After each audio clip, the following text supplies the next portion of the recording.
आगरा के छोटे से गांव फरेरी में सूरज अभी अभी खेतों के पीछे से झांकना शुरू ही हुआ था।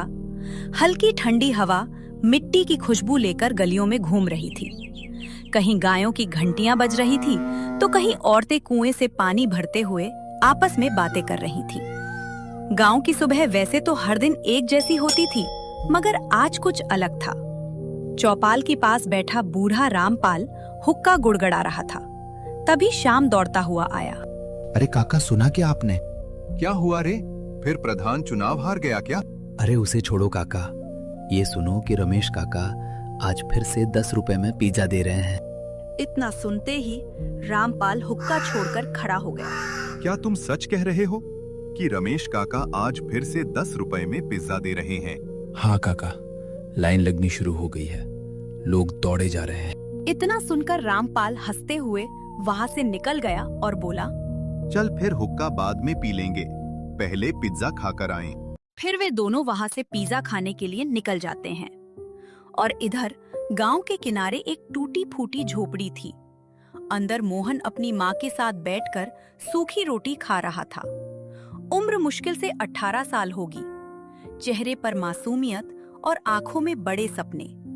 माँ ने आधी रोटी उसकी तरफ बढ़ाई और बोली, ले बेटा, खा ले, कल से तू खेत पर भी नहीं जा रहा है। अम्मा तुम खा लो, मुझे भूख नहीं है। तभी बाहर से मोहन के दोस्त किशोर ने आवाज लगाई। मोहन, ओ मोहन, जल्दी बाहर आ। फिर मोहन घर से बाहर आया और बोला, क्यों, क्या हुआ? क्यों चिल्ला रहे हो? अरे आज तो किस्मत खुल गई। रमेश काका पिज्जा बांट रहे हैं, सिर्फ 10 रुपए में। ये सुनकर मोहन की आंखें में एक चमक उठी। क्या सच में आज रमेश काका सिर्फ 10 रुपए में पिज्जा बांट रहे हैं? फिर तो आज मजा आएगा। मोहन तुरंत घर के अंदर गया और पुराने बक्से में से कुछ सिक्के निकालकर मुट्ठी में कस लिए। माँ ने पूछा, कहाँ जा रहा है? तब मोहन ने जवाब दिया, अम्मा आज तुम्हारे बेटे की दावत है। आज रमेश काका 10 रुपए में पिज्जा बांट रहे हैं, वहीं जा रहा हूँ। और इतना कहकर मोहन घर से निकल जाता है। गांव के बीचों बीच एक पुरानी सी दुकान थी। बाहर लकड़ी का बोर्ड जिस पर लिखा था रमेश भोजनालय, और नीचे छोटे अक्षरों में लिखा था, आज विशेष पिज्जा मात्र 10 रुपए में। दुकान के बाहर लंबी लाइन लगी थी। अरे धीरे धीरे सबको मिलेगा, जल्दी मत मचाओ। मोहन भी उसी लाइन में खड़ा सब कुछ देख रहा था। उसने मन में सोचा, इतने लोग और इतना पिज्जा सिर्फ 10 रुपए में, ये कैसे मुमकिन है? आखिर मोहन की बारी आई। उसने कांपते हाथों से 10 रुपए आगे बढ़ाए। तभी रमेश काका ने उसे ऊपर से नीचे तक देखा और कहा, अरे तुम तो मदन सिंह के लड़का हो ना? हाँ काका, मैं मदन सिंह का ही लड़का हूँ। रमेश काका के चेहरे पर हल्की सी उदासी आ गई और उन्होंने धीमी आवाज में कहा, बेटा, तुम्हारे बापू बहुत अच्छे आदमी थे। ये सुनकर मोहन चुप हो गया था। मोहन के पिता को गुजरे 3 साल हो चुकी थी। इधर रमेश काका ने एक प्लेट में पिज्जा रखा और मोहन को दे दिया। और फिर मोहन पास में पेड़ के नीचे बैठ गया और उसने पहला कौर मुंह में रखा और जैसे दुनिया रुक गई। पिज्जा का स्वाद इतना गहरा था कि मोहन की आंखें खुद ब खुद बंद हो गईं। मसाले बिल्कुल सही, नरम पिज्जा और सुगंध ऐसी कि मन खुश हो जाए। मोहन धीरे से बोला, हे भगवान, ये तो शहर वाले होटल से भी अच्छा पिज्जा है। किशोर भी मोहन के पास बैठकर पिज्जा खा रहा था और मोहन की ये बात सुनकर एकदम हंस पड़ा। अब समझा रमेश काका के यहाँ इतनी लंबी लाइन क्यों लगती है। मोहन ने बिना जवाब दिए तेजी से खाना शुरू कर दिया। दुकान के सामने खड़े कुछ लोग बातें कर रहे थे। उनमें से एक बोला, मुझे तो लगता है कि रमेश काका के पास कहीं खजाना गड़ा है। नारे, ये सब जादू है, वरना 10 रुपए में पिज्जा कौन ही देता है। मुझे लगता है कि रमेश काका को हिसाब किताब आता ही नहीं होगा, इसीलिए 10 रुपए में पिज्जा देते हैं। ये सारी बातें वहाँ पर खड़ी एक बूढ़ी चाची सुन रही थी। तभी बूढ़ी चाची बोली, तुम लोग कुछ भी बोलो, लेकिन रमेश एक नेक आदमी है। भूखे को खिलाता, इसलिए भगवान उसे बरकत देता है। मोहन दूर खड़ा ये सारी बातें सुन रहा था। उसके मन में एक सवाल बढ़ता जा रहा था। उसी समय सड़क पर धूल उड़ाती हुई काली कार आकर रुकी। उसमें से गांव का प्रधान महेश चंद्र ने जब लाइन देखी, फिर उसमें अपने सड़क किनारे बने होटल की तरफ देखा जो खाली पड़ा था। उसने दांत पीसे और बोला, साला मेरे होटल में कोई नहीं है और यहाँ मेला लगा है। बोलो प्रधान जी, कहो तो दुकान टुड़वा दें। नहीं, पहले राज पता करो। घाटे में कोई महीनों तक दुकान नहीं चलाता। और फिर महेश चंद्र रमेश काका के पास गए और बोले, काका नमस्ते। सुना है आज फिर दान पुण्य चल रहा है। नमस्ते नमस्ते महेश चंद्र। ये दान पुण्य नहीं बेटा, व्यापार है ये।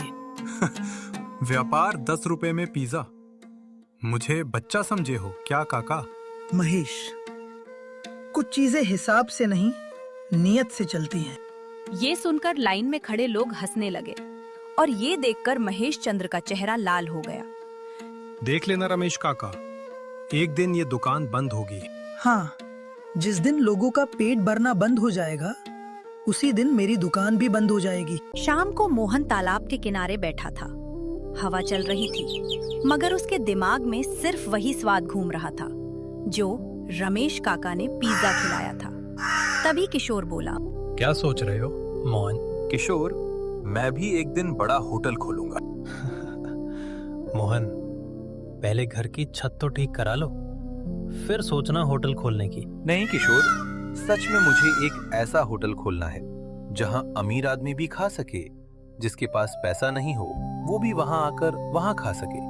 उसके लिए मुझे चाहे कितनी भी मेहनत करनी पड़े करूंगा, पर ऐसा करूंगा जरूर। मोहन की आंखों में एक चमक थी और फिर अगले दिन सुबह सुबह ही मोहन रमेश काका की दुकान पर पहुंचा।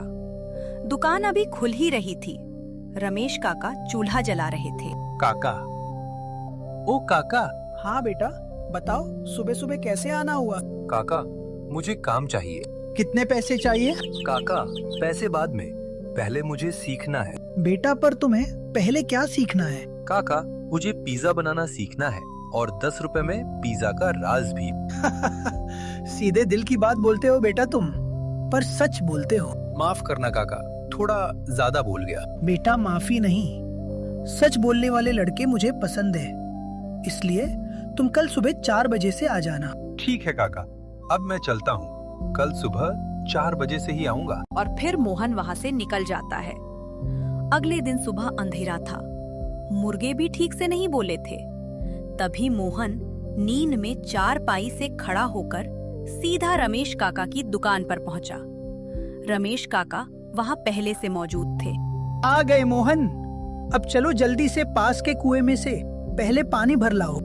मोहन पहले कुएं से 10 बाल्टी पानी लाया, फिर लकड़ी काटी, उसके बाद फिर बर्तन मांजे और फिर बाजार से मैदा भी लेकर आया।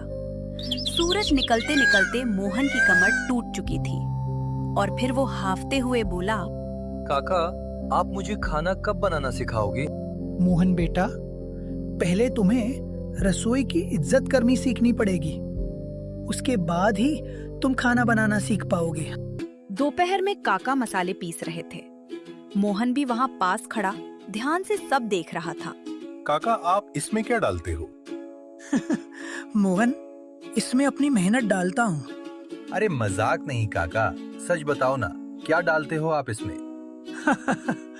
अगर सिर्फ मसाले से स्वाद आता तो हर अमीर होटल सबसे अच्छा होता। मोहन ये सारी बातें समझ नहीं पाया। तभी उसने देखा कि काका एक पुरानी डिब्बी से थोड़ा सा कुछ डाल रहे हैं। तभी मोहन ने काका से पूछा, ये क्या है काका, जो आप इसमें डाल रहे हो? जब वक्त आएगा तब जान जाओगे। उधर प्रधान महेश चंद्र अपने होटल में बैठा था। मेज पर मक्खियां घूम रही थी। ग्राहक एक भी नहीं आ रहा था। वह गुस्से में बोला, आज रात पता करो रमेश कहाँ से सामान लाता है, किससे मिलता है, सब कुछ पता करो। और अगर राज मिल जाए तो क्या करें प्रधान जी उसका? तो या तो वो राज मेरा होगा या रमेश की दुकान खत्म होगी। रात गहरी हो चुकी थी। गांव में सब सो गए थे। कुत्तों के भौंकने की आवाजें दूर से आ रही थी। मोहन अपनी झोपड़ी के बाहर चारपाई पर लेटा था, मगर नींद नहीं आ रही थी। अचानक उसने देखा कि रमेश काका चुपचाप कहीं जा रहे थे। कंधे पर पुराना थैला था। इतनी रात को मोहन चुपचाप चारपाई से उठकर और दूरी बनाकर काका के पीछे पीछे चलने लगा। रमेश काका गांव से बाहर खेतों के रास्ते से पुराने जंगल की तरफ बढ़ रहे थे। हवा तेज थी। मोहन का दिल जोर जोर से धड़क रहा था। नहीं, सच में काका पर कोई खजाना तो नहीं? क्या सच में रमेश काका के पास कोई खजाना है या है कोई और राज? ये हम देखेंगे बहुत जल्द भाग 2 में। जब तक आप हमें सब्सक्राइब करके रख सकते हैं, जिससे सबसे पहले वीडियो केवल आपके पास आए।